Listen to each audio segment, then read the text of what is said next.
Assalamualaikum warahmatullahi wabarakatuh. Ila hamdulillah bil Mustafa Rasulillah sallallahu alaihi wasallam wa ala alihi wa azwajihi wa dzurriyyati wa qarabati wa ali baitihi wa ashabil kiram. Wa ila jami'il anbiya wal mursalin wal awliya wa syuhada wa sholihin wa tabi'in tabi'in ila yaumiddin husun jami' masayyihi ila mutahum. Wa ila abaina wa ummatina wa azdatina wa masyayikhina wa auladina wa azwajina wa dzurriyyatina wa ahli baitina, khususan ila jami'i man tabi'ana wa jami'il arwah fi hadil majlis wa ghairuhum lahumul fatihah. A'udzubillahi minasyaitonir rajim. Bismillah, alhamdulillah, la haula wa la quwwata illa billah, amma ba'd. Sudah dikatakan dalam nas Allah bahwasanya selain Allah itu tidak akan pernah bisa menolongmu, tidak akan pernah bisa memberikan hidayah terhadapmu, tidak akan pernah bisa memberikan manfaat terhadapmu.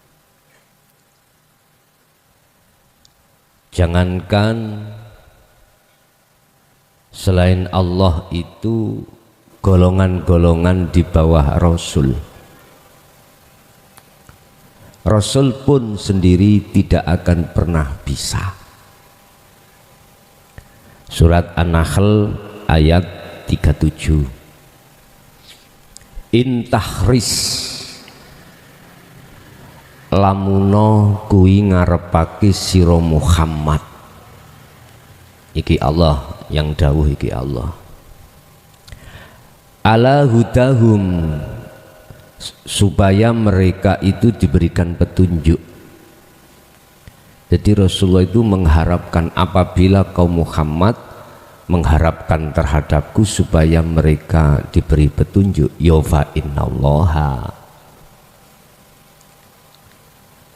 maka sak temene Allah iku la yahdi, tidak akan pernah memberikan petunjuk terhadap siapa, man ing wong, yudillu kang nyesatake sapa Allah ing man, berarti nggak bisa ditolong. Tingkatan Rasul itu sendiri manakala memohon terhadap Allah, terhadap orang yang disesatkan oleh Allah, Allah tidak akan pernah memberikan petunjuk. Siapa mereka? Ini Pak Bu yang menjadi uraian pelajaran kita pada malam hari ini. Siapa mereka? Buka di dalam beberapa tafsir secara muhakamah, siapa mereka, golongan yang mana, siapakah yang disesatkan Allah, dan dengan cara apa Allah menyesatkan mereka sehingga mereka tidak bisa sampai pada Allah. Macam-macam Allah kasih cara itu, macam-macam. Kadang-kadang mungguh menungso pandangan manusia dia tidak golongan orang yang tersesat, tapi sesungguhnya dia tersesat. Wa malahum lan ora ono ikut kedua mereka, yang dimaksud mereka itu adalah golongan yang disesatkan Allah, opo min nasirin, pertolongan, nggak ada pertolongan baik di dunia maupun di akhirat. Pertanyaan yang paling penting dalam ayat ini, siapakah yang dimaksud mayudillu, orang yang disesatkan Allah? Apakah mereka yang tidak mengenal agama itu? Belum tentu. Apakah mereka yang setiap hari, setiap saat tentang masalah kebutuhan jasmani itu selalu kurang dan kurang? Belum tentu juga. Apakah mereka yang tidak mengerti tentang hukum syariat, ngertinya itu hanya sedikit-sedikit? Belum tentu. Apakah mereka yang tidak pernah mandi? Itu juga belum tentu. Udah. Ada 2 poin, 3 poin di sini. Allah menyesatkan mereka. Pertama, yahjubuhum bi amwalihim. Allah menyesatkan ruhaniyahnya mereka itu dengan harta bendanya. Apa harta bendanya? Duniawiyahnya mewah, bisnisnya selalu lancar, pabriknya bentahun tambah, karyawannya bentahun tambah. Yahjubuhum bi amwalihim. Bahkan amwal ini bisa jabatan. Jabatan ini gak kepala desa saja, sampai daerah, bupati, kemudian wilayah, provinsi, nasional, menteri atau presiden. Yahjubuhum bi amwalihim. Allah menyesatkan mereka dengan itu. Padahal Pak, sholatnya tekun, posonnya tekun. Ajak tersinggung loh ya, ajak tersinggung. Saya mengurai konteks ini. Allah menyesatkan si man itu bukan jasmani tapi rohani. Tidak tambah dekat pada Allah dengan amwalnya, harta bendanya, malah tambah jauh. Bisa jadi seperti itu. Akhirnya takabur Pak dengan jabatannya, mendolimi anak buah. Estu semena-mena berbuat terhadap anak buah, apalagi anggaran-anggaran selalu dipermainkan. Hatinya tidak bisa tembus terhadap sang yang tunggal di situ. Inilah golongan man yudillu, ya, golongan orang yang disesatkan Allah. Yang kaya dengan pabriknya, zalim pada karyawan, zalim. Intinya silahkan karyawan bekerja, tetapi gajinya ya apa, tak minit sekecil mungkin, tidak mengikuti UMR. Mungkin ada perusahaan yang baru-baru ini, silakan Anda kerja sesuai dengan gaji yang sudah ketetapkan, kalau tidak silakan keluar lagi. Itu ada itu. Memang Pak, sedikit banyaknya saya pernah jadi bos. Iya, bos itu apa, jeragan loh. Jeragan itu gini, gimana hasilku banyak pengeluarannya dikit, itu bos. Bagaimana innya itu lebih besar daripada outsnya, biar pabrikku bertambah. Pabrik beting, ya, bikin pabrik, ingin tambah karyawan, tambah. Jadi biar di sawang wong itu dilihat orang itu, wah, bisnisnya. Nah, dengan begitu Allah menyesatkan terhadap ruh itu, akhirnya ruh tidak bisa menemui Allah di situ. Tapi tidak selamanya orang yang mewah harta bendanya, jabatannya mesti tersesat ruhnya. Enggak loh Pak ya, enggak.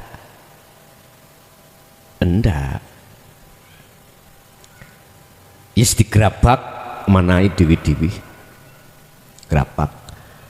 Aku di jabatan ini berlaku dolim pada anak buah apa enggak, bermain anggaran apa enggak. Hatiku kolbin rohibin apa kolbin zahidin.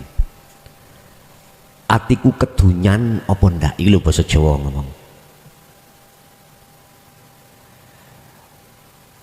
Manakala ruhaniyahmu itu tidak bisa tembus pada Allah di dalam amwal, mewahnya harta benda, disebabkan karena kau itu tidak mau menerima ajaran dinul haq, itu sing mesti terjadi. Wis titik. Intinya mereka itu gak mau, Pak. Dikasih solusi lewat ajaran Rasulullah di jalur dinul haq, gak mau. Tapi kalau diberikan satu amalan ajaran, kui cek bertambah tinggi jabatanmu, wow, sewenang, Pak. Sewenang. Tahu sewenang ya, men? Kesenangan. Nek dijekno babakan tauhid ngantuk. Saya kira mendengarkan tiba ngantuk gak balik. Dilu gak bah? Berarti keturun. Mereka nggak mau. Dia mau memperlihatkan atas hartanya, atas jabatannya di muka banyak orang, membikinlah satu acara yang membakingi dia biar ada unsur wah di dalam hatinya mengharapkan hal itu. Nekakno, Pak. Kiai sing top markotop. Kiai iku sak omong tok. Wis wetenge senep sing ngrungokno. Mergake kemekel. Ngerti kemekel? Jadi dia suka-sukanya itu bikin acara itu mengundang para penceramah yang bagaimana penceramah itu ngekelno. Ya apa ya ngekelno itu? Humoris ya. Jadi suka-suka. Karena memang sukanya di situ. Sukanya terus hatinya tamasya dengan kesenangan-kesenangan dunia. Kayak model kiai tasawuf gak payu. Belas gak payu. Paling bantri ya sak langgar. Tahu sak langgar ya? Wis, tenang aja. Gak usah tersinggung. Jadi mereka itu cirinya menolak dengan ajaran dinul haq. Menolak. Gak mau sekali tentang ilmu tasawuf, tauhid, ajaran Rasulullah, nggak mau, Pak.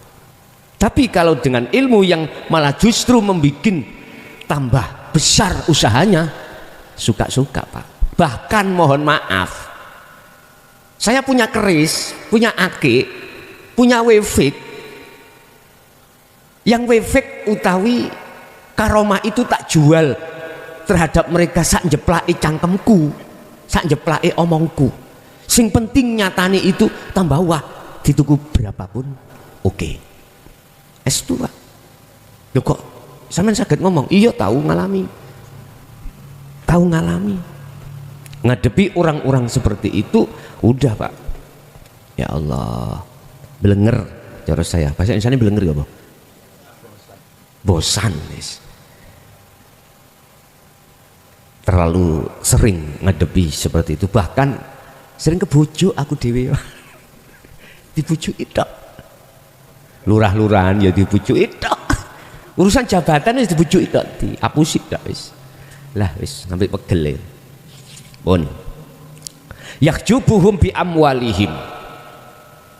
Ada satu dua cara Allah menyesatkan si hambanya itu, ruhnya itu, bi ilmihim, dengan ilmunya.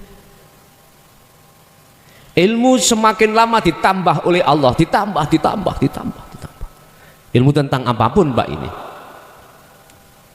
Tapi ruhaniyahnya itu tidak bisa menembus Allahnya di dalam ilmu. Akhirnya jatuhnya mengakui diriku yang berilmu. Berarti cara Allah menyesatkan ruhaniyah terhadap Allah bisa lewat seperti ilmu. Apalagi ilmu yang ada kaitannya dengan karomah utawa mukasyafah. Wis. Luar biasa. Susah, Pak, melepaskan diri dari hal itu susah. Anda harus telanjang dulu, harus gendeng dulu. Artinya menelanjangi semua apapun yang diletakkan pada dirimu. Istilah abot, luwih abot menghindar dari perkara ilmu daripada amwal. Nek amwal tadi yang depan gampang Pak, tentekno dunyane ditekno liyane gampang. Wis. Mana pondok yang membutuhkan dana, wis kawekno mawon kawabe sampai antek resik kari omah tok. Gampang kok? Nek ilmu. Lah, wangel bos ngawur e. Kalau hal-hal yang bersifatkan mukasyafah karomah, awabut. Masalahnya saya sendiri pernah ngalami sendiri. Lebih berat ini. Melepaskan keagungan, kemuliaan di mata masyarakat itu lebih berat lan susah Pak. Tapi bukan berarti nggak bisa. Bukan berarti nggak bisa. Subhanallah. Allah menyesatkan si hambanya itu dengan cara Allah, cara ilmu malah ditambahi, akhirnya pengakuan gede rumangsane tambah memuncak. Tapi nggak terasa. Dia juga patuh dengan hukum syariat Pak.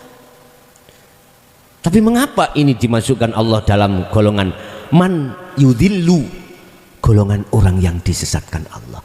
Tingkatan Rasulullah Muhammad pun nggak bisa untuk memintakan pertolongan Allah terhadap Allah. Ya Allah kasihlah hidayah terhadap dirinya. Fa innallaha la yahdi rabakal Gusti Allah. Apa maneh tingkatan kita lah gitu toh, logikanya begitu.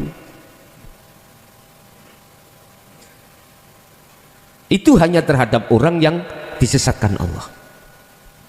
Oke, yang terakhir, poin yang terakhir.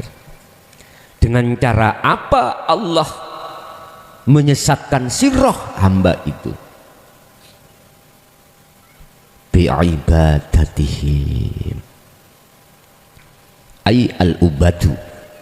Dia termasuk ahli ibadah secara dohir, tapi di dalam hatinya tidak ada keinginan sedikit pun untuk bertemu Allah. Nggak ada. Karena dia terkuasai, terbudaki oleh al-athar, makhluk selain Allah. Apa? Ingin diwahni wong. Nah, di situ ya. Ini makhluk ya kan.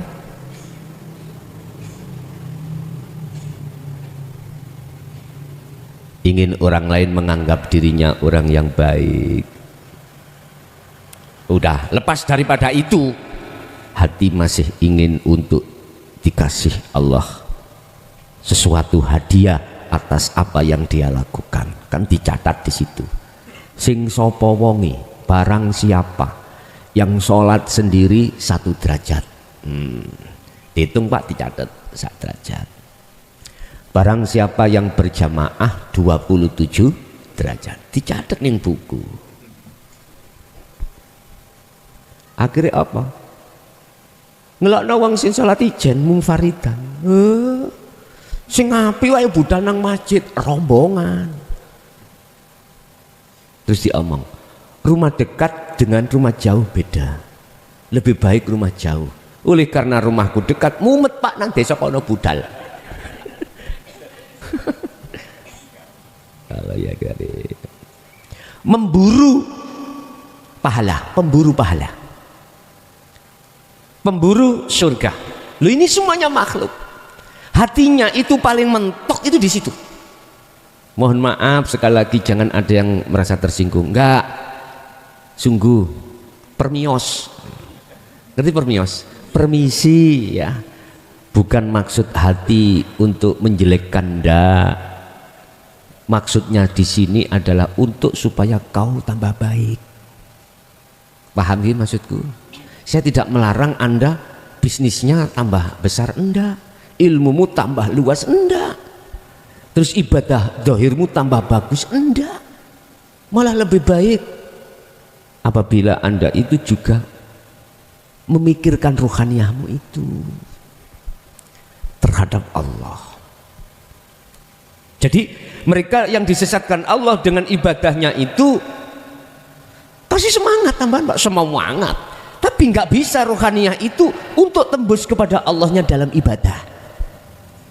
Nggak ada keinginan untuk bertemu Allah, nggak ada.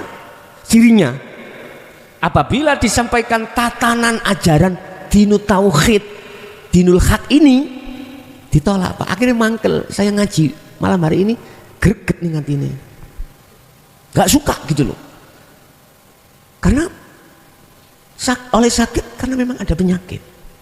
Obat didatangkan, kalau tidak ada penyakitnya nggak terasa sakit kau.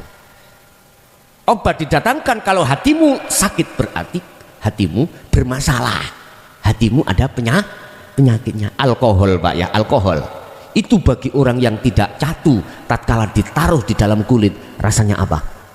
Dingin bos. Tapi manakala ada luka, pedih, perih, sakit. Tapi ingat, di dalam sakitmu itu ada kesembuhan ya.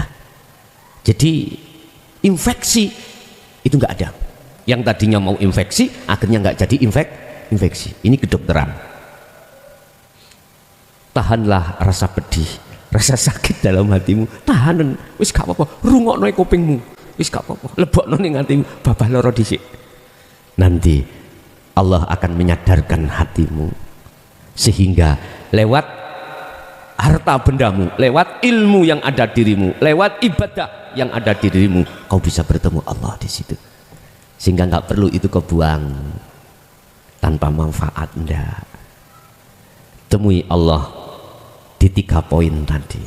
Tapi yang kita bahas malam hari ini adalah mereka yang disesatkan Allah dengan cara Allah sendiri. Sebab apakah?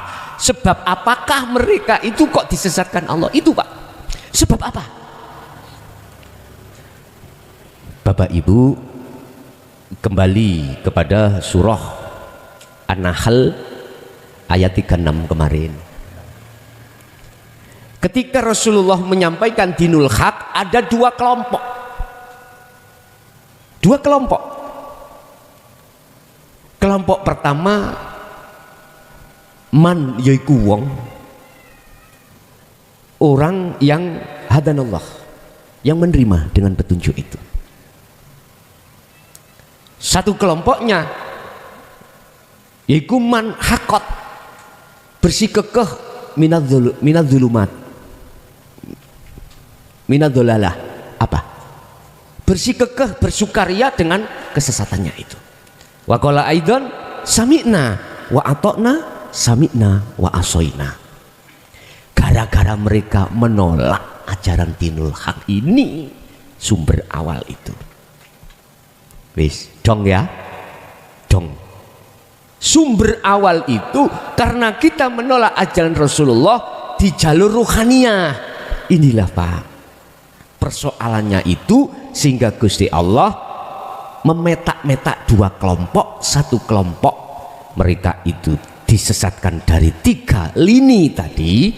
Satu kelompok dia diberikan Allah hidayah, menerima petunjuk itu, bisa jadi beberapa lini.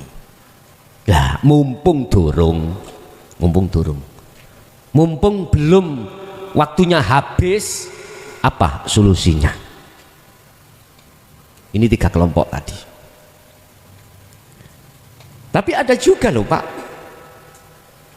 kelompok yang lain 3 pos maneh. Tidak hanya 3 lini, tapi ada beberapa lini lagi kebalikannya. Kalau kita kaya, kebalikannya adalah miskin. Dengan miskin itu juga Allah bisa menyesatkan, tambah suwe tambah melarat. Akhirnya susah, tambah susah dengan kemelaratannya, akhirnya bunuh diri. Bisa jadi saumpek dia uber bang tetel apa. Allah ya karim. Lah sing ngalim kebalikannya, ngalim tambah suwe tambah goblok. Iya dak. Ruhaniyahnya itu wis tak. Allah ya Karim. Bisnis diakali wong terus. Ya. Tapi dia nggak bisa melihat Allahnya, nggak bisa, Pak. Wis. Tambah bodoh. Loh, bisa jadi. Kebalikannya sing ahli ibadah, ahli maksiat. Dengan maksiat itu dibikin indah terhadap dirinya sehingga dia tidak bisa melihat Allahnya di situ. Bisa jadi Pak, Allah menyesatkan itu lewat hal yang seperti ini. Dan semuanya itu persoalannya gara-gara ruhaniyah itu nolak ajaran dinul haq. Titik. Sumbernya ada di situ. Lah, solusinya bagaimana? Kembalilah. Terimalah ajaran dinul haq ini. Baik yang kaya ataupun yang miskin, baik yang alim maupun yang pekok. Baik yang ahli ibadah atau ahli maksiat. Terimalah. Sungguh nanti kalau kau sudah mau menerima, mempelajari, bahkan mengamalkan, beda. Ada perubahan ruhaniyahmu luar biasa. Terus maksudnya mana? Kalau Rasulullah atau selain Allah itu nggak bisa menolong. Hetah. Apa bisa makhluk hakikati makhluk satu bisa menolong makhluk lain? Contoh iki makhluk Pak. Hakikatnya makhluk kan ya jedidek. Apa diem seperti ugek-ugek ini dia. Seperti patung. Iki hakikatnya, sifat hakikatnya. Sifat aslinya itu begitu. Lah, kok bisa bergerak? Bukan perkaranya dia itu bisa gerak sendiri. Majas itu artinya ada yang menggerakkan. Cuman berhubung oleh karena ruhaniyah kita masih dalam wilayah tersesat, maka kita masih mengaku-ngaku kalau kita bisa gerak sendiri. Nggak bisa Pak melihat di belakang kita, di dalam, di luar, di depan, di atas kita, nggak bisa melihat sesuatu yang halus yang kami sebut sebagai Rob atau Tuhan, nggak bisa. Nah, kalau sudah berilmu untuk melihat sesuatu pada diri kita, maka tahu sifat hakikatnya hamba makhluk itu bagaimana. Ya diam gini. Muhammad makhluk, kita makhluk.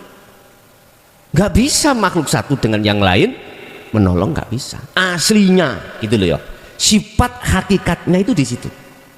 Bukan sifat syariatnya, bukan sifat basariahnya. Sifat hakikatnya itu seperti itu. Inilah maksud daripada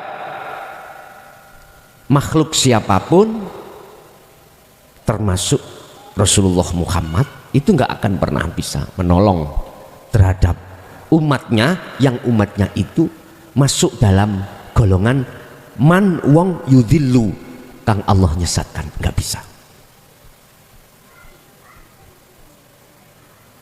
Dan itu buktine kalau akhirnya sadar sebab melihat konten jenengan terus tak parani tempat sampean, terus sampean iku mau kasih wejangan tentang masalah dasar tauhid, akhirnya saya amalkan, sekarang saya tidak terbius dengan tiga poin tadi. Lho kuwi ndelok makhluke bos, ya kliru ono kuno. Jangan melihat Muhammad Rasulullah dari sisi makhluk, jangan. Lihatlah Allah dari sisi Allahnya, dari sisi hidup di dalamnya itu. Sebab semua makhluk bisanya memindahkan makhluk yang lain itu karena memang ada yang memindah. Ini loh maksudnya. Ini kan ayat ini kan dibahas, Rasulullah pun tidak akan pernah bisa menolong terhadap hamba yang memang dikehendaki oleh Allah tersesat. berarti lawan katanya Rasul bisa dong menolong terhadap hamba yang tidak masuk dalam golongan yang disesatkan. Nah gitu toh maksud ayat itu. Tapi kalau kau masih melihat Rasulnya tetap salah dari sisi makhluk, nggak bisa. Kalau yang diberi petunjuk gak usah didongakno ya wis. Nggih nyun sewu ya, Bah. Makanya kadang sering-sering saya itu mendapatkan curhatan, Gus didongake Gus nggih. Kula niki pun mulai kholwat niki didongake ndang wusul nang Allah. Rasane hatiku, Bos. Kata dongake ya wis teko dhewe kuwi. Masalah apa? Sudah maklum di dalam ayat mungkin dibuka di dalam surat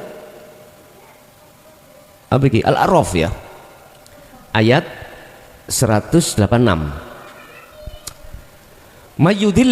Mayyudlilillahu fala hadiyalah wa yadaruhum fi tughyanihim ya'mahun. Oh bukan.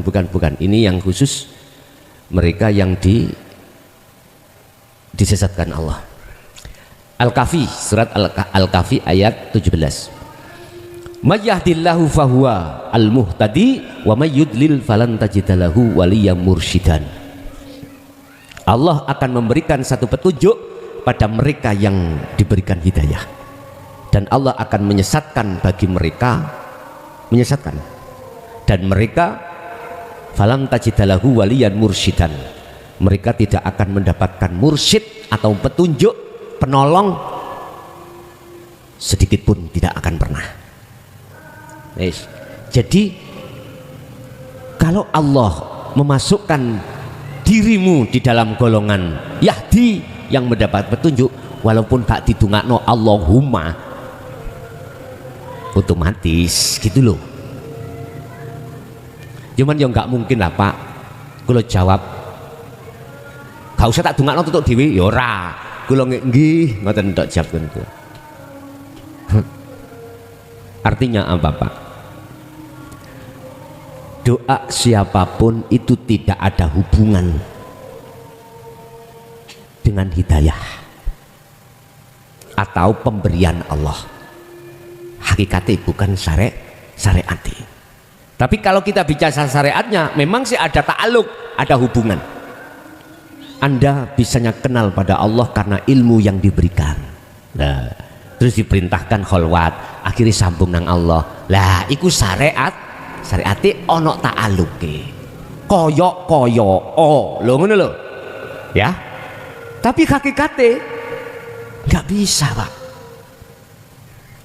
Allah tidak akan pernah memberikan sesuatu itu manakala kau bersikukuh ada kaitannya ta'aluk, hubungan dengan doa, nggak akan. Dan atau Allah memberikan sesuatu terhadap dirimu hidayah, itu nggak ada hubungannya dengan doa permintaanmu, nggak ada kaitannya hakikatnya. Tapi syariatnya koyok syariatnya kan nganggo logika nih. Apabila saya tidak menerima ajaran ini terus taklim terus ngamal ke, gak mungkin hatiku iso condong nang Gusti lho. Akal nggih, ojo buat nakal itu. Iman, hati, rasa apa tanpa Allah di situ nggak akan mungkin terjadi. Jelas Pak ya?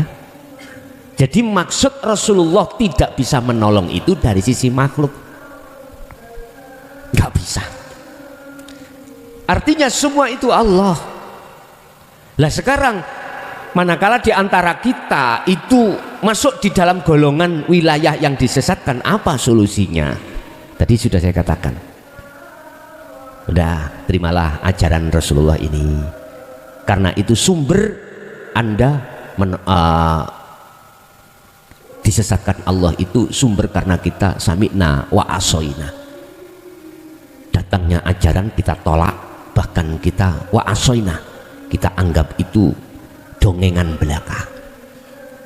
Jadi sekarang terimalah, taklimlah, tarbiyahlah, belajarlah, ngertenono. Makanya dalam 1 tahun itu setiap bulan Ramadan itu pasti kami akan mengupas dasar-dasar itu.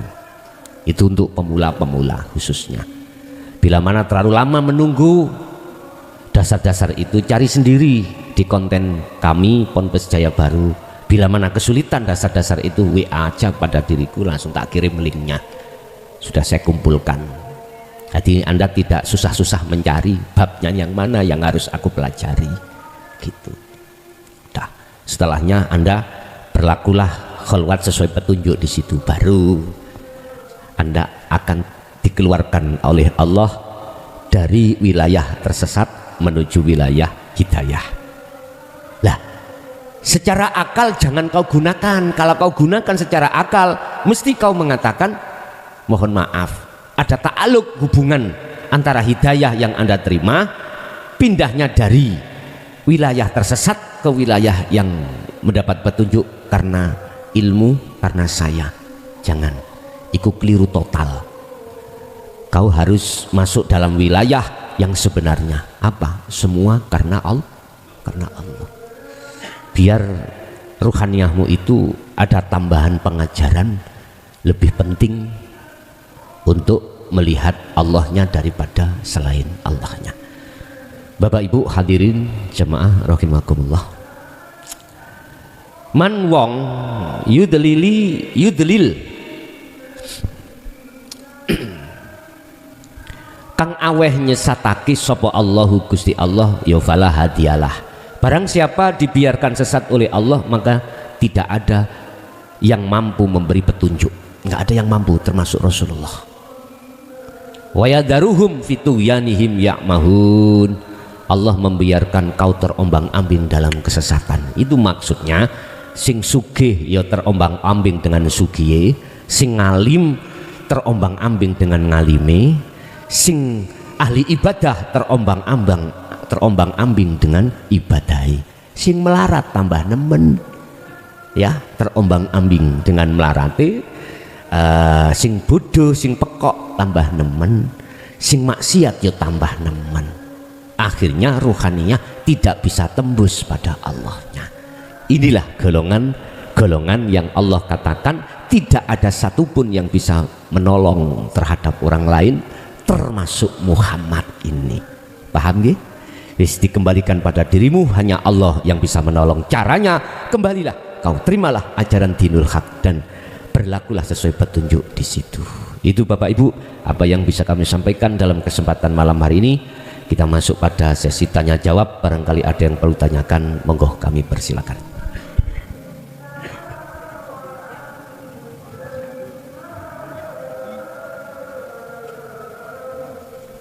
Assalamualaikum warahmatullahi wabarakatuh. Nyuwun ngapunten Bi, menika enten panyuwunan saking Bapak Ardi Al-Ngapaki supados mbetakaken syair ingkang dipun anggit piyambakipun ingkang samangke nyuwun panjenengan kersa medharaken menapa ingkang dados substansi saking syair menika mangke. Bismillah.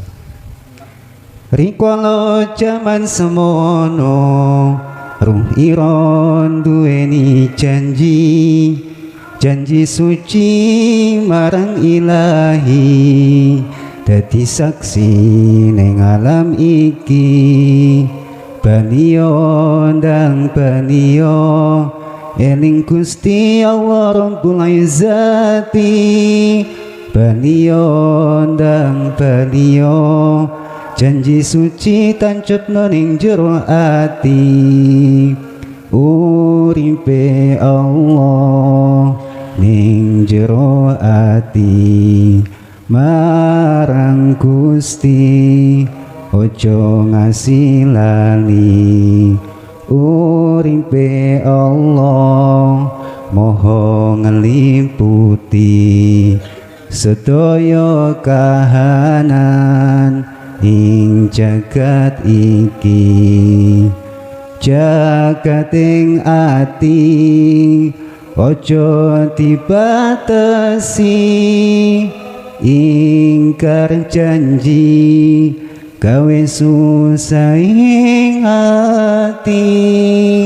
Mangkaten nyuwun wedharipun supados saged dipun pahami lan nyuwun kisi-kisinipun mbok menawi wonten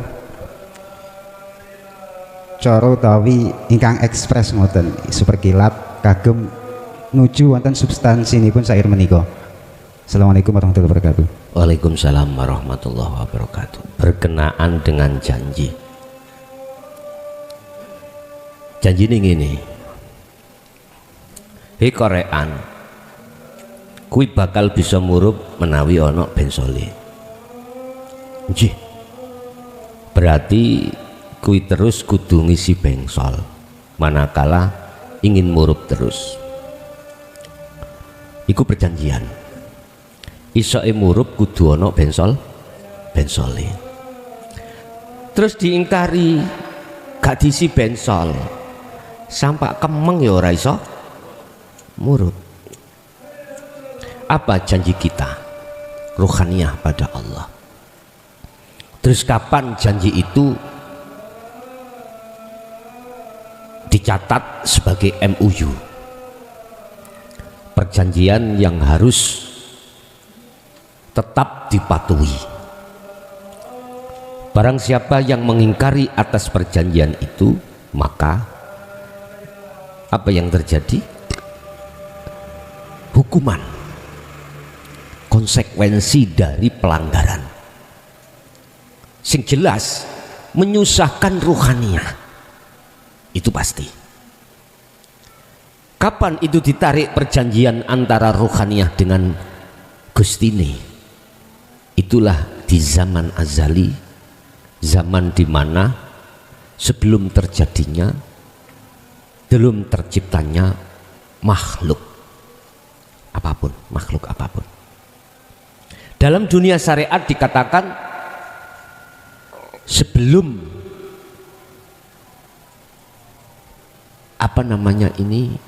tercipta sebuah bayi, itulah zaman nukot goib, di mana sudah diambil satu keputusan perjanjian. Berarti maksud belum diciptakan itu adalah secara dohiriyah, berbentuk manusia, yaitu bayi.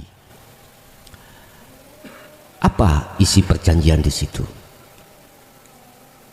Tidak ada lain, hanyalah pengabdian. Janganlah kau mengabdi terhadap selain aku. Janganlah kau muja-muji selain daripadaku. Janganlah kau nyembah selain daripadaku. Dan itu tertuang di dalam Al-Quran juga. Semua arwah itu menjawab qalu bala syahidna. Iya, siap. Padahal semua sudah dididik Allah. Apa resikonya nanti? Sudah. Sebetulnya ini kita itu sudah diajarkan Allah loh Pak. Tentang ngabdi itu sudah diajarkan. Sudah diajarkan Allah apa resiko Anda nanti ketika di dunia. Sudah. Dulu Anda sudah paham. Wa 'allama Adamal asma'a kullaha summa aradahum, dan seterusnya. Nabi Adam itu ya, sebelum diusir dari surga ke dunia, itu sudah diulang Allah. Wa alamalan mulang sapa Allah Adama ing Nabi Adam asma'a ing beberapa nama, kullaha iku tetep kedue, kullaha utawi saben-saben asma. Artinya apa? Asma ini adalah pengajaran bahasa syariat. Sebelum ada tes-tesan antara Adam dengan iblis, Adam itu diulang Allah. Mangikan iblis luwih pinter, merasa lebih baik. Lah ngono nggih. Lebih baik. Nek pancen kuwi sing lebih baik, iblis oke, tak du. Ambek Adam istilah didepno ditakoki. Tapi sak durungi Adam iku diulang Allah. Dam iki telo. Dam iki korean. Dam iki kacamata. Diulang kabeh. Iki bahasa syariat lho Pak ya. Ketika dalam satu meja takoki, "Blis apa blis iki?" Gak iso jawab Pak. Jare awakmu luwih pinter. Adam, anu bos telo iku. Lho bener ya telo. Karena sudah diulang. Artinya apa Pak? Sebetulnya kita sebelum dilahirkan ke dunia, Allah sudah ngasih dua ilmu. Apa dua ilmu itu? Pertama, apabila kau mengikuti hawa nafsu, kau akan menjadi begini. Resikonya gitu. Kalau kau yang kedua mengikuti petunjukku, kau akan jadi begini. Itu wis diulang. Cuman andai lupa, nggih mboten. Jangankan masalah ilmu, perjanjian jenengan lupa. Kalau hanya menyembah, memuji pada Allah, lupa. Mengapa lupa?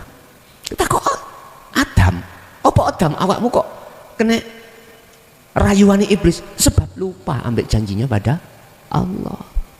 Wa zayyana a'malahum. Jadi kau telah ditipu oleh iblis. Akhirnya pesan Allah itu lupa. Akhirnya kau mengikuti omongannya atau petunjuknya iblis. Sama dengan kita. Prosesnya begitu. Sehingga melihat kahanan umat manusia di bawah ini kok banyak tersesat, akhirnya Allah mengutus utusannya Maudun. Apa? Wa ma arsalna min qablika mir rasulin illa nuhi ilaihi annahu la ilaha illa ana. Diturunkanlah yang namanya utusan untuk njejerke umat manusia rohaniyah itu biar kembali kepada asal. Iling perjanjiannya. Ketika disampaikan, ya ada yang mengikuti, bahkan lebih banyak yang tidak mau mengikuti. Gusti Allah pegel, kesawen, dihapus ini. Jadi zaman Rasul Nabi ini umatnya dihapus, dihancurkan, karena ya itu tadi, sami'na wa asoina, terus habis. Ganti lagi generasi berikutnya, podoai sapu, sejarahnya ya sama. Diturunkan Rasul lagi, disuruh untuk memberikan seruan, sama sampai zaman sak mangke sudah diserukan.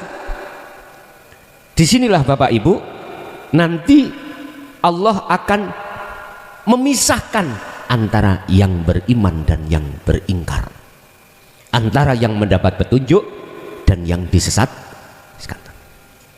Sekarang tinggal penghancuran, hanya itu, tinggal penghancuran. Berbahagialah mereka yang dimasukkan dalam manhadan Allah. Berbahagia mereka apabila dia termasuk masuk kurban daripada penghapusan, dia malah lebih berbahagia daripada yang tidak jadi korban. Sama-sama. Yang enggak jadi korban itu dalam bentuk dia itu di wilayah hidayah. Yang jadi korban berarti mati, yang enggak jadi korban berarti gak mati. Lah, ini nanti yang meneruskan generasi berikutnya. Lah, lebih bahagia mana yang jadi korban dengan tidak di wilayah yang dapat hidayah? Lebih bahagia yang menjadi korban. Karena apa? Meni gak mikir Korean gak iso murup. Lah nek sik urip kan mikir Korean iso murup. Meni wis gak mikir mbok ni menir. Mikir mboten? Wah, sempurna wis nang Allah. Sebetulnya yang tidak jadi korban ini sebetulnya kalau boleh memilih, ingin jadi korban lekas-lekas tinggalkan dunia secara totalitas. Tapi nggak bisa Pak, jenengan jadi korban nggak bisa. Allah meletakkan di situ supaya panjenengan itu memberikan seruan nantinya tausiah terhadap generasi berikutnya. Begitulah sejarah terus berlaku seperti itu. Iki wis diwingi Bantul. Tapi kan enggak ada potensi toh, enggak ada potensi. Lah ngono sih gak paham ya mbuh. Inna fi dzalika la ayatan liqaumi yatafakkarun. Ngenen tanda-tanda yang nantinya saya akan melakukan besar-besaran itu saya kasih tanda-tanda kecil. Ngenen. Aslinya gini loh Pak ya, sebetulnya itu Allah kasih tanda seperti itu matur suwun. Terima kasih ya. Sebab akan terjadi tanda yang akan terjadi hari H. Tahu hari H ya? Hari H itulah besar-besaran. Dikasih tanda kecil dulu biar manusia sadar. Sepanjang sejarah kami itu cuma satu kali ke Bantul, itu satu kali selama ini loh ya. Saya diperintahkan Allah untuk bertausiah di daerah Yogyo Bantul cuman hanya satu kali selama ini.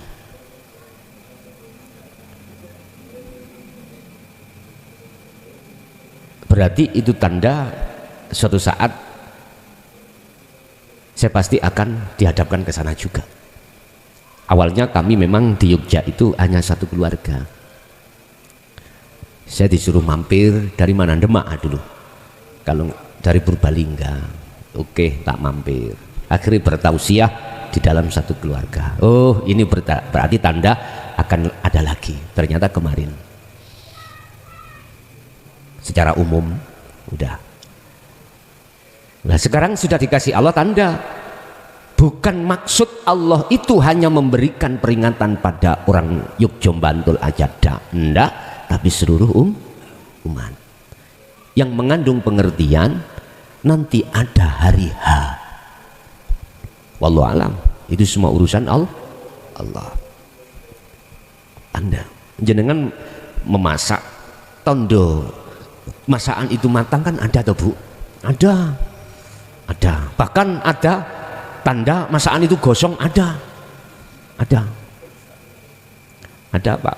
Semuanya itu ada tandanya. Makanya Allah katakan inna fi dzalika laayatan liqaumi yatafakkarun.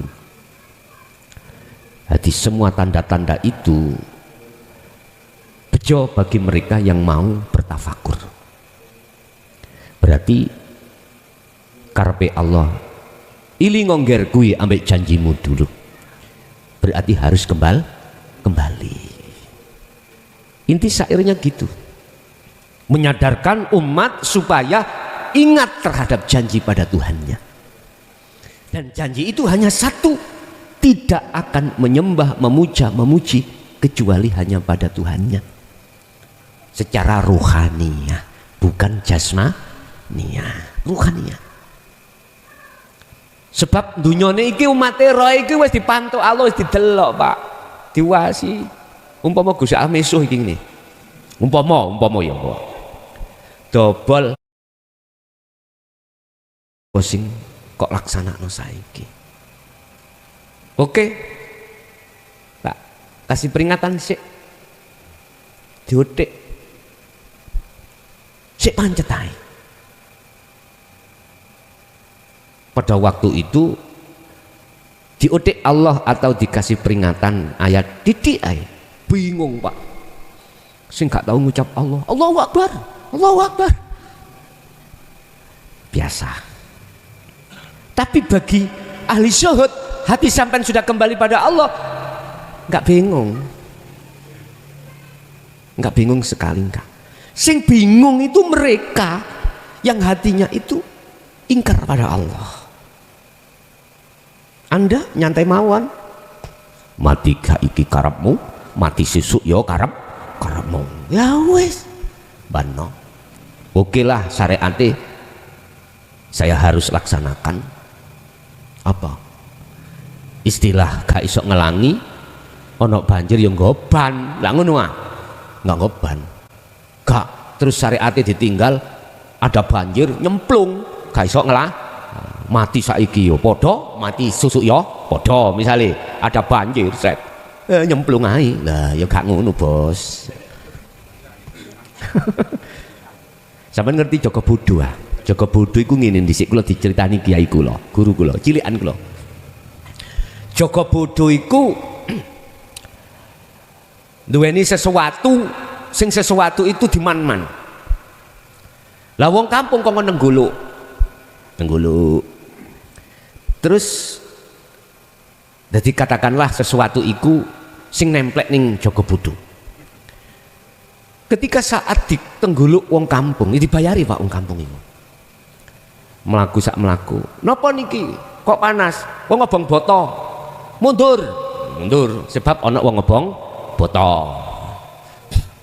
Terus mbasa ngono ketemu nang siji perkara. Iku mang lak panas ya. Lha apa iki kok anget-anget? Dijawab ambek wong sing mikul mang. Oh, ngeten terus. Iku Joko Bodho. Gawe perjanjian. Joko Bodho iku sapa sing ngentut dipateni. Ngentut nih lho Pak ya. Ngentut dipateni. Basa sing Joko Bodho iku mau roh sing gotong ngentut ya dipateni. Lah siji dina sing ngentut iku Joko Bodho. Lah berhubung undang-undang itu enggak melihat bulu ya harus dipateni. Dicengklung nonok nggone banjir mau. Wis Joko Bodho sampean iki dipateni apa mati dhewe? Wis tak mati dhewe wis. Jadi ada banjir, dia langsung nyemplung. Pinggire hek tangkis itu ada kates. Tahu kates? Ya, pepaya itu sudah berbuah dan buahnya itu sudah nguning matang. Dia tenggelam melihat kates. Terus ngomong ini Joko Bodho, kok aku gak mati ngono ya, aku iso mangan kates. Iki Joko Bodho maksudnya ya nopo niku? Ngeten Pak, itulah akibat seseorang yang ruhaniyahnya tidak bisa untuk menyambungkan diri terhadap hidup dari segala lini. Segala lini loh ya. Lini sing tak maksud tadi sugih melarat, ngalim pekok, ahli ibadah ahli maksiat, nggak bisa sambung hatinya.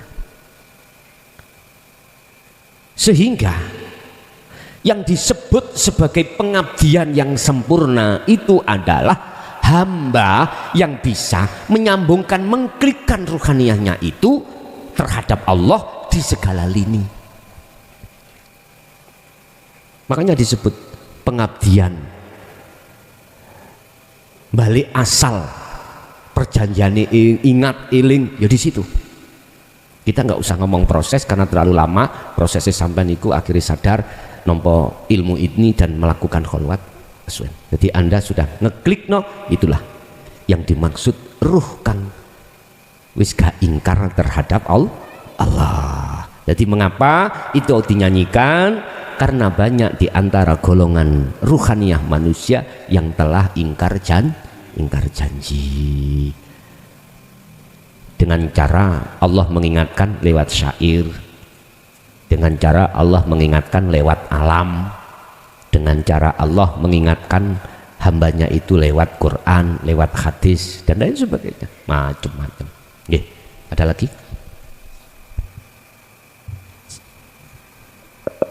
Assalamualaikum warahmatullahi wabarakatuh. Pangapunten Gus, mau bertanya Gus, mau manusia yang meninggal pada saat di dunia belum kembali kepada Allah atau ma'rifatullah, secara hakikatnya di mana Gus? Apakah bisa ditolong atau tertolong? Matur nuwun. Wa malahum min nasirin wa min waraihim barzakhun ila yaumi yub'atsun. Ruh yang saat di dunia itu masih buta terhadap Allah, tidak tahu Allah. Anda kan sudah tahu hidup yang ada dalam dan di luar dirimu. Cuman di situ ada golongan tahu Anda itu karena iman, tapi belum ihsan, ada golongan tahu Anda itu Anda sudah lewat iman, sudah ihsan, sudah menyatakan. Tapi ini ruh yang belum sama sekali. Kalau Anda sudah ngomong Allah, maksudnya Anda bukan nama. Maksud Allah dalam hatimu, klik terhadap hidup. Bukan golongan ini. Yang Anda tanyakan adalah golongan tatkala di dunia dia masih buta terhadap Allah, kemanakah dia bertempat? Sekaligus saya menjawab dari beberapa pertanyaan dari netizen terkait masalah reinkarnasi, ya, yang katanya dilahirkan lagi ke dunia. Oke, sekaligus tentuku. Kemanakah ruhaniyah yang ketika saat di dunia belum makrifat pada Allah, terus dia meninggal? Apakah bisa ditolong? Itu pertanyaannya. Jawabannya wamin waroihim barzakhun. Dia dipenjara oleh Allah, disiksa oleh Allah dengan bentuk dimasukkan di alam barzakh. Alam barzakh, alam yang gelap bagi mereka. Tidak ada satupun pertolongan yang bisa menolong yang ada di situ, kecuali pertolongan dari Allah. Rasulullah Muhammad pun tidak akan pernah bisa menolong. Nggak bisa, siapapun nggak bisa. Wa malahum min nasirin, wa malahum, dan tidak ada pertolongan di situ. Min nasirin. Terus bagaimana dengan adanya satu keyakinan seseorang dia akan reinkarnasi, dilahirkan kembali ruhnya di dunia, entah itu berbentuk hewan secara casingnya ya, jasadnya, ataukah reinkarnasi itu berbentuk anak, berbentuk putu. Nyun sewu, di dalam tatanan ajaran dinul haq itu nggak ada. Mohon maaf, bukan berarti saya menyalahkan keyakinan panjenengan adanya reinkarnasi. Kalau yang dimaksud reinkarnasi dalam dinul haq itu begini: sebelum meninggal Anda itu harus terjadi reinkarnasi, berbangkit. Bangkitlah ruhaniyahmu dari penjaranya nafsu. Jadilah kau dari budaknya Allah setelah jadi budaknya Hawa. Itu reinkarnasi. Atau bahasa Quran disebut al-hijratu, hijrah. Hijrah itu apa? Pindahnya dari satu alam ke alam lain. Hijrah pindahnya dari alam makhluk ke alam yang memiliki, menciptakan makhluk. Berarti Allah.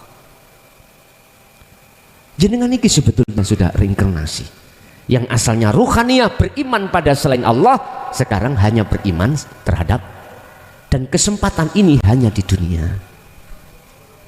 Ini baru boleh disebut reinkarnasi.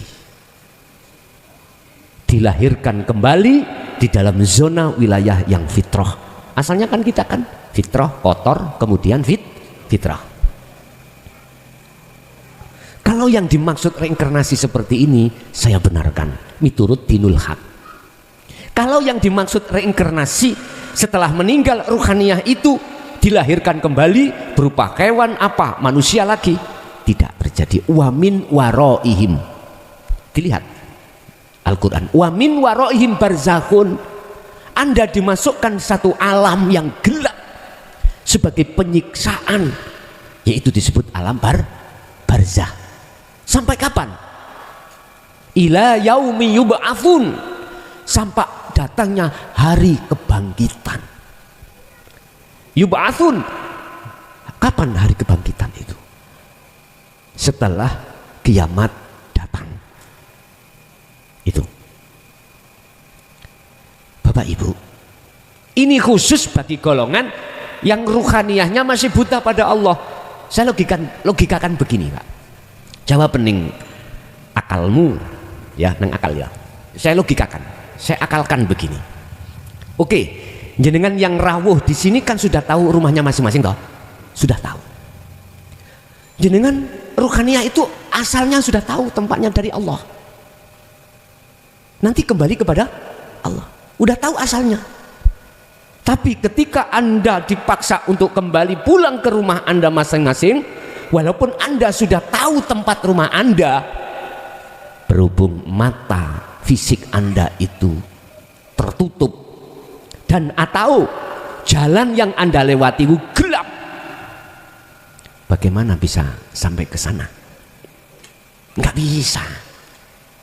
Wis ta gak percaya, buktekno nek gak percaya. Nanti habis ngaji pulang ke rumah masing-masing. Iki dalane kan padang, gitu. Meremo, gak usah dituntut, gak usah doa-doa cak, pojokan masjid nih lho wis ya, gak usah doa-doa tutup pasar, pojokan masjid iki lho, wis dah engko meremo mlaku rono, piye? Tadi jawaban dengan akalmu. Iman sama juga. Makanya mengapa Allah menuangkan di dalam Al-Quran disebut barzah? Apa sih barzah itu? Dinding yang tebal, pemisah antara alam dunia dan alam akhir. Jadi Anda itu di penjara di situ. Jadi barzah itu adalah sebuah dinding pemisah antara alam dunia dan alam akhirat. Sebetulnya itu kita yang masih di dalam wilayah penyesatan, kita itu di barzah Allah, didinding oleh Allah lewat 3 tadi atau 6. Sugih melarat, ngalim pekok, ahli taat, ahli ibadah, ahli itu berarti barzah.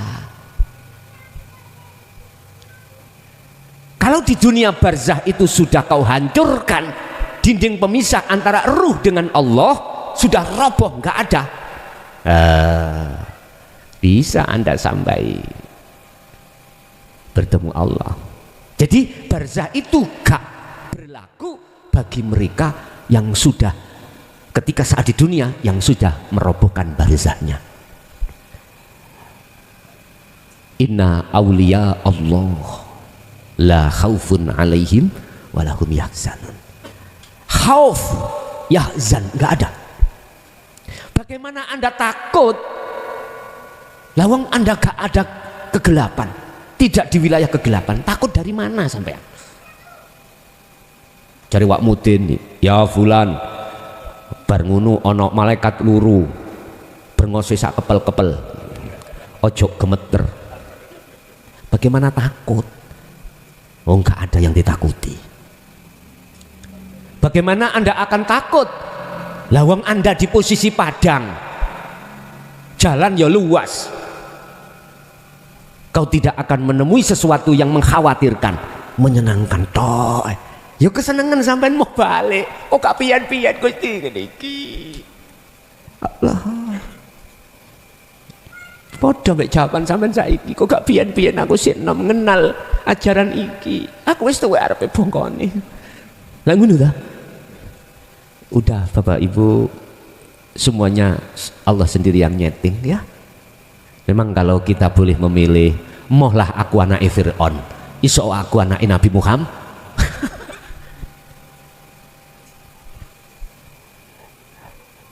Terus bagi ruh yang sudah makrifat bagaimana? Sayaquluna alladziina qalu udkhuluha bisalamin aminin. Inilah yang sering kukatakan. Rasulullah juga mengatakan, kalbarki, kembalimu koyok kilat. Kemanakah? Ke barzah? No, alam lahut. Disediakan Allah alam lahut itu. Kata hadis, disindir ketika si fulan bisa menjawab pertanyaan malaikat mungkar nakir, matinya dia ditidurkan seperti tidurnya kemanten baru, seperti itu. Itu kan takwilan, Pak, takwilan. Jadi ketika ruh ini sudah lepas dari raga dalam bentuk kematian, ruh itu akan masuk dalam satu alam di mana tidak ada alam, mengenal alam gelap, alam yang mengkhawatirkan, alam yang menakutkan, enggak.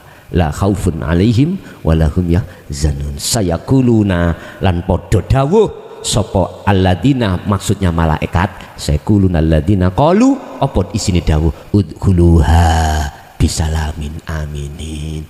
Monggo, tempatmu wis disediakan, dengan aman kau masuk, dengan aman. dengan aman. Dan ruh inilah Bapak Ibu yang disebut dalam satu ayat surat Al-Baqarah itu tidak mati, dan dia bisa untuk diizini Allah. Hanya ruh ini yang diizini Allah untuk, mohon maaf, melihat ahlinya, melihat pengikutnya yang masa saat di dunia ini. Tapi yang barzah ke kunjoro metu ya apa iso metu, mau ke keluarganya nggak bisa metu, gak iso, nggak bisa Pak. Di penjara ada dinding pemisah. Lah sekarang apakah bisa ditolong? Lagi itu pertanyaannya. Wa ma lahum min nasirin. Tidak ada pertolongan di situ yang berlaku kecuali pertolongan dari Allah. Monggo kita urai ini. Gini Pak, berdasarkan hujah dalil hadis sahih Rasulullah, 3 perkara yang tidak akan pernah putus ketika saat anak putu Adam itu meninggal dunia. Idza mata benu adama inqata'a, semua terputus hubungan apapun kecuali 3 perkara. Sedekah jariyah gak ada. Bagaimana bisa dikatakan sedekah jariyah wong ruhaniyah itu sikrono selain Allah? Nggak masuk. Sodakotin jariyatin nggak ada. Au ilmin yantafa'u bihi, ilmu yang bermanfaat nggak ada. Bagaimana dikatakan manfaat? Wong ilmu ini dia tolak. Ilmu ajaran hakikat itu dia tolak. Nggak ada. Tinggal 1 Pak. Awwaladin sholihin yada'ulah, anak yang sudah ma'rifat. Tapi jangan kau beranggapan yang menolong itu anak. Ini prosesi panjang Pak. Dikatakan orang yang makrifat itu bagaimana sih? Orang yang sudah kehilangan rumongso orangnya. Amal arif la yarawna li anfusihim syai'an. Sering tak sampaikan. Yang disebut orang yang sudah makrifat pada Allah adalah orang yang sudah kehilangan rumongso orangnya. Dalam hal apapun. Dalam hal yang melakukan hilang, dalam hal yang alim hilang, dalam hal apapun. La yarawna, mereka itu tidak punya iman, tidak punya keyakinan manakala munculnya perkara dari dirinya itu dari dirinya, nggak ada. Itu orang arif, berarti orang yang sudah kehilangan orangnya. Rumongso lho Bu ya, kerumangsaan awake yang nyapo-nyapo itu sudah nggak ada, hilang. Satu sisi yang lain yusyahid annal fa'il huwallah ta'ala, justru dalam dirinya itu gemuruh Allahnya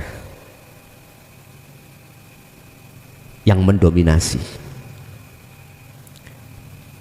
Jadi dirinya sudah tidak ada. Nah, berarti walaupun secara syariat koyok-koyok anak itu sing dungakno sing nyelametno, tapi hakikatnya adalah Allah. Itulah yang disebut sifat jaiz akan turun dari Allah. Beberapa sebab. Sebab yang pertama, punya anak soleh yang mau mendoakan. Apa isine donga? Mek loro tok. Ya Allah, sepuron kesalahane bapakku, makku. Loro delen di sisimu. Lah gitu. Mek loro tok iki. Otomatis cirinya anak yang makrifat itu ketika saat membaca Fatihah atau kirim opo lewat sedekah dunya, ya toh, dia tajalli. Berarti siapa? Allah toh. Inilah sifat jaiznya Allah. Sifat di mana melanggar aturan hukum apapun gak apa-apa. Itu jaiz, wenang. Cara undang-undang hukum, bapak kita itu ahli adab karena di alam barzah hukum. Tapi hukum yang sudah ada itu tidak bisa membatasi hak prerogatif Allah, yaitu sifat jaiz. Ketika sifat jaiz turun jeret secara undang-undang nggak boleh karena dia ahli adab, berarti dia harus ada di penjara. Tapi siapa yang bisa menghalangi Allah? Wong selain Allah nggak ada. Bagi Allah lagi nggak ada. Makanya bagaimana mungkin Allah bisa terhijabi oleh sesuatu sementara sesuatu itu nggak ada? bagi Allah? Ya gak mungkin lah.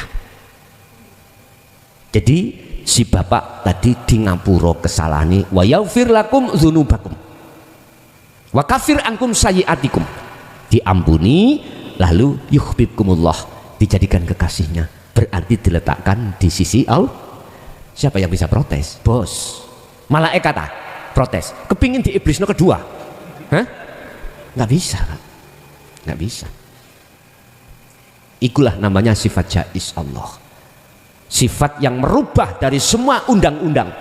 Ngapunten, saya hakim MA, Mahkamah Agung, Mahkamah Agung, proses mulai PN, pengadilan negeri, si A dijatuhi hukuman mati, naik banding PT itu pengadilan tinggi, ditetapkan sesuai dengan PN, hukuman mati. Mohon maaf, naik lagi hukum yang berikutnya, pusat, namanya kasasi, ya, kasasi.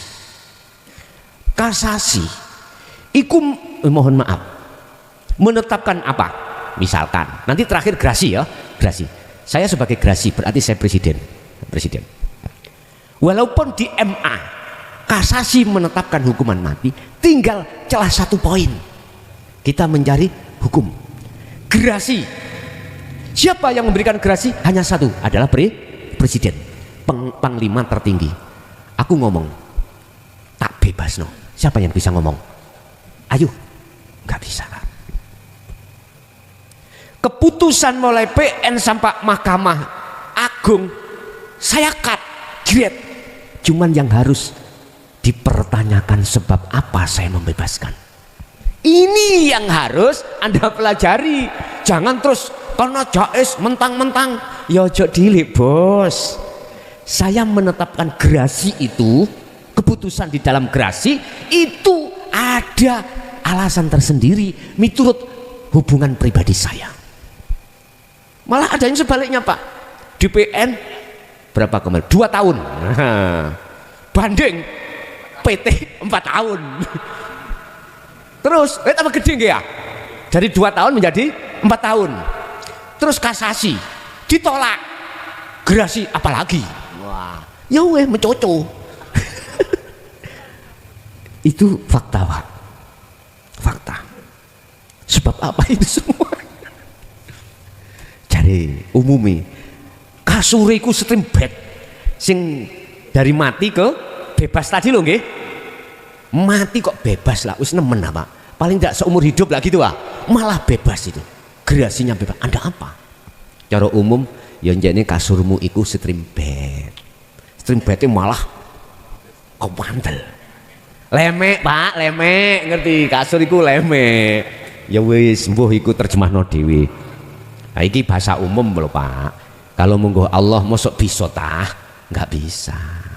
Jadi bisa Pak ditolong manakala hanya satu sumbernya dari anak yang soleh. Makanya jenengan kagungan anak, akrif nafsaka wa auladaka wa azwajaka billah. Sebetulnya anak soleh itu apakah anak keturunan itu? Orang dekat sebetulnya. Disebut orang dekat, anak itu orang dekat. Bapak dengan anak itu hubungan yang paling dekat. Apakah anak itu? Mohon maaf, bisa jadi awaladin solihin itu garwo, bisa jadi orang tua, bisa jadi tetangga, bisa jadi guru, bisa jadi apapun. Makanya mengapa sih awak dewi kalau kirim donga tahlilan ngundang wong ukeh, gak mungkin tonggo kiwa tengen tok loro mean. Kan gak mungkin. Iku maksudnya bek-beke ono sing ahli makri, ada kekasih Allah. Ketok budal ngantuk Pak, ngene-ngene. Wong ngarani wis gak ngerti lah, iku kalau waline Allah gak ngerti.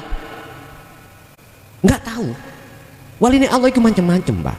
Ada orang yang Anda kenal, ada orang yang tidak Anda kenal. Ada orang yang Anda kenal nganggapnya apa wong gak tahu sembahyang. Diterima adungane ngono ya diundang. Loh, ada Pak. Waline Allah yang model kaya ngene iku ada. Lho nggih. Teko tahlilan tidak ngawai. Apa tidak ngawai? Gak semestinya bajunya itu sarungnya wis ngepir. Gak seperti yang lain, wah bajunya bagus-bagus, wangi ampun. Enggak iki. Lah piye Pak, wong dasari wong gak patek duwe. Itu namanya gak ngawai. Datang. Enggak melihat isok macane. Orang-orang ngomong ngawang gak sok maca apa. Ya diundang. Ngentek-ngentekno berkat lain. Nah, ada yang seperti itu hatinya karena dia itu merasa fasih, bisa membaca ini akhirnya ngilokno kuwi. Padahal itu wali Allah. Kita nggak tahu. Dia meneng mau tak? Jadi koncone loh mohon maaf loh Pak. Allah berkuasa menentukan wali ini koyak ngene iki. Tapi ruhaniahnya tajam Pak nang Allah. Inilah salah satu yang disebut awaladin sholihin itu di situ. Mboten enten mangkel Pak atine. Walaupun dia tetangga dari si almarhum dia mungsuhi, nggak mungkin Pak dia memungsuhi ruhaniahnya. Pasti dia tetap doakan. Loh inilah yang menjadi sebab musababnya sifat jaisnya Allah turun. Berarti disimpulkan bisa ditolong, bisa. Jikalau yang menolong itu Allah. Dia berzikir, dia membaca apapun masih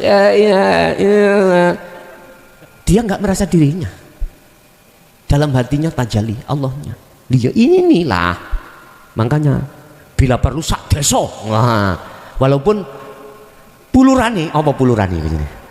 Hidangane sak puluh dang, sak puluh dang. Enggak apa-apa. Mari ngono jadi gunem wong. Biasanya gitu Pak. Kita itu kalau tidak mengikuti adat yo digunem toh. Ngundang tahlil wong sak desa biasanya wong katakan satu gak cukup, sak desa. Pulang digawani jemblem situ itu diguneman boleh. Ya udah Bapak Ibu, berarti jawabannya bisa karena masih ada kesempatan. Berarti anak itu lebih-lebih anak secara syariat sendiri ya bisa, tapi perlu diketahui bukan perkarane anak itu yang menyelamatkan, tetapi adalah Allah. Dan atau di dalam hadis Rasulullah katakan, jikalau kau punya anak meninggal sebelum akil balik, berarti ini adalah celengan. Apa celengan ya? Apa? Tabungan. Anda nanti di mata Allah dibela. Nah ini kan dia kan dalam fitrah Pak, dalam fitrah. Tapi bukan berarti sampean punya anak kecil malam-malam langsung dibunuh ya ndak gitu loh. Ya jangan gitu. Nah, enggak pulang pemahamannya yang penting anak mati ditekak diceblono sumur lah, jangan ya. Ada lagi Bapak Ibu, monggo kalau ada.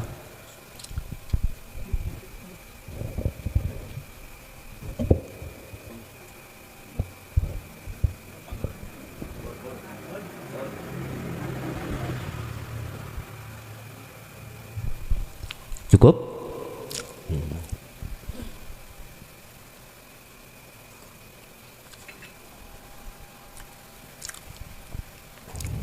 Al-Fatihah.